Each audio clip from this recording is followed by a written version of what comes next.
जब वो आएंगे तो एक मजबूत सशक्त आवाज़ के रूप में लौटेंगे, ये मुझे ऐसा आशा है, विश्वास है। आज भी वो किसी की माँ के बारे में अब वहाँ एक बिहार और यूपी के लोग हैं, उसकी चर्चा अभी कर रहे थे हमसे। नमस्कार, आपके साथ मैं रोहित कुमार, आप हैं न्यूज फॉर नेशन पर। खबर है दिल्ली से, जहां पर जन अधिकार पार्टी के राष्ट्रीय अध्यक्ष पप्पू यादव ने लालू यादव से मुलाकात की और उसके बाद वो आरजेडी के बड़े नेताओं से मिल रहे हैं। पप्पू यादव ने दिल्ली में लालू यादव से मुलाकात के बाद आरजेडी के कई बड़े नेताओं से मुलाकात की है, जिसमें भोला यादव, अब्दुल बारी सिद्दीकी जैसे लोग शामिल हैं। दरअसल पप्पू यादव की इस मुलाकात के पीछे कई तरह की चर्चा चल रही है। दरअसल पप्पू यादव ने खुद को जो है आरजेडी का सिपाही कहा था कि एक ज़माने में वो लालू यादव की विचारधारा से प्रेरित थे, उनके साथ थे।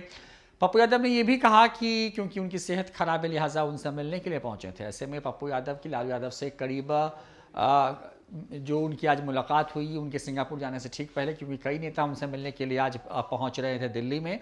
और उसी दौरान पप्पू यादव ने जो है उसके तुरंत बाद जो है आरजेडी के कई बड़े नेताओं से जो है दिल्ली में मुलाकात की। इसके पीछे की सियासी वजह क्या कुछ है बहुत साफ नहीं है, लेकिन खबरें ये हैं कि जो दूरियां थीं वो फिर से नज़दीकियों में बदल रही है। पप्पू यादव कुढ़नी उपचुनाव में जो है जदयू प्रत्याशी के समर्थन में प्रचार करते नजर आ रहे हैं। तो दूसरी तरफ उन्होंने तेजस्वी यादव को लेकर भी कहा कि वो उनके छोटे भाई की तरह है। लालू यादव को हमेशा से अपना नेता मानने वाले पप्पू यादव ने लालू यादव से मुलाकात के बाद आरजेडी के बड़े नेताओं से मुलाकात की। हालांकि इस दौरान उन्होंने कोई बात नहीं की है, लेकिन उस मुलाकात से ठीक पहले जब पप्पू यादव लालू यादव से मिलने पहुंचे तो उनको लेकर के क्या कुछ कहते नजर आए, आपको छोड़ जाते हैं उनके पूरे बयान के साथ। सानिध्य और उनका आशीर्वाद हमेशा हमारे जीवन के लिए ऊर्जावान रहता है। अब कौन बचे इस कंट्री में जो सांप्रदायिकता, सौहार्द, संविधान, सामाजिक न्याय या हर व्यक्ति के लिए जीने वाला एक ऐसा व्यक्ति तो अब कौन बचा। कर्पूरी जी नहीं रहे, जगदेव बाबू नहीं रहे, मुलायम सिंह नहीं रहे, रामविलास जी नहीं रहे, शरद जी कंप्लीट रूप से अस्वस्थ हैं। एक व्यक्ति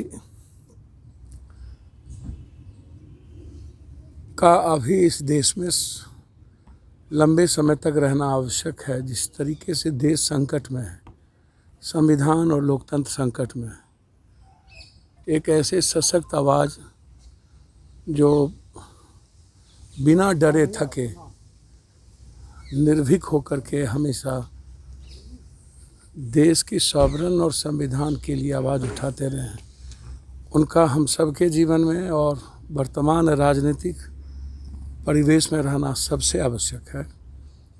अब मैं तो प्रार्थना करूंगा पूरे देश की आवाम की आवाज़ के लिए वो स्वस्थ होकर हम सबके बीच आएँ।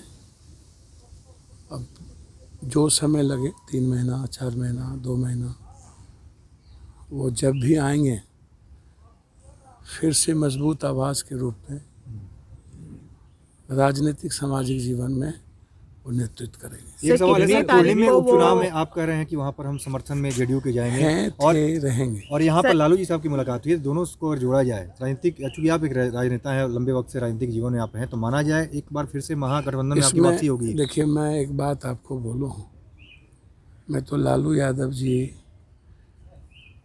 हम लोग के बीच रहे। लालू यादव जी का अभी हम सबके लिए राजनीतिक जीवन में रहना आवश्यक है। हम तो अभी सिर्फ इनके स्वस्थ और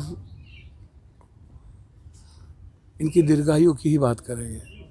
जहाँ तक बिहार और महागठबंधन का सवाल है, तो विचारधारा संविधान और लोकतंत्र के साथ साथ नफरत के खिलाफ है।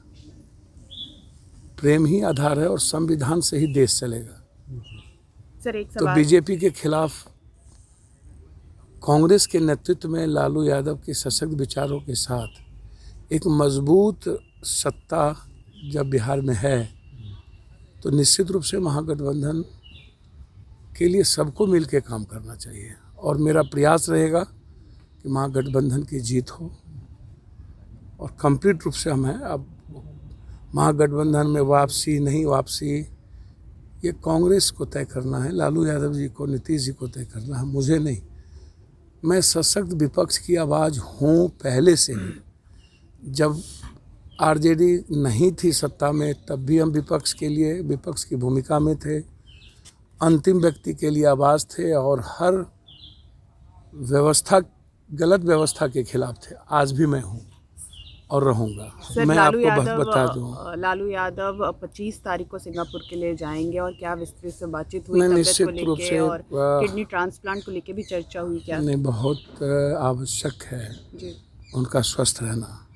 और मुझे उम्मीद है कि किडनी ट्रांसप्लांट मैटर नहीं है, जी उसके बाद किडनी ट्रांसप्लांट के बाद जो परहेज है, उनका शुगर फ्लैक्चुएट ना हो, उनको मैं उम्मीद करता हूँ कि भीड़ भाड़ से कैसे 2, 6, 4 महीना 5 महीना अलग रखा जाए, ये इम्पोर्टेंट है।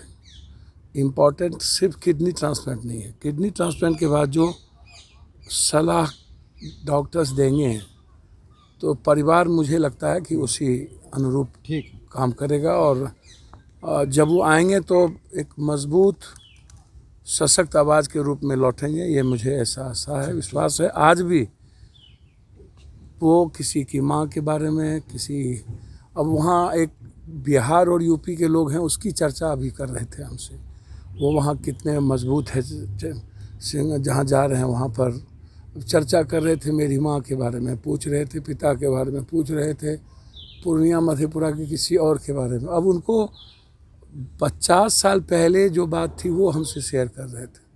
तो अब अभी भी मुझको लगता है कि उनके जीन में, अब वैसा व्यक्ति तो अब आम आदमी से अटैचमेंट तो किसी का हो नहीं सकता। हम पर्सनली जो हम मुलायम सिंह, लालू यादव से सीखे हैं उस अनुरूप काम कर रहे हैं और हम उसी अनुरूप काम करेंगे। Thank you sir.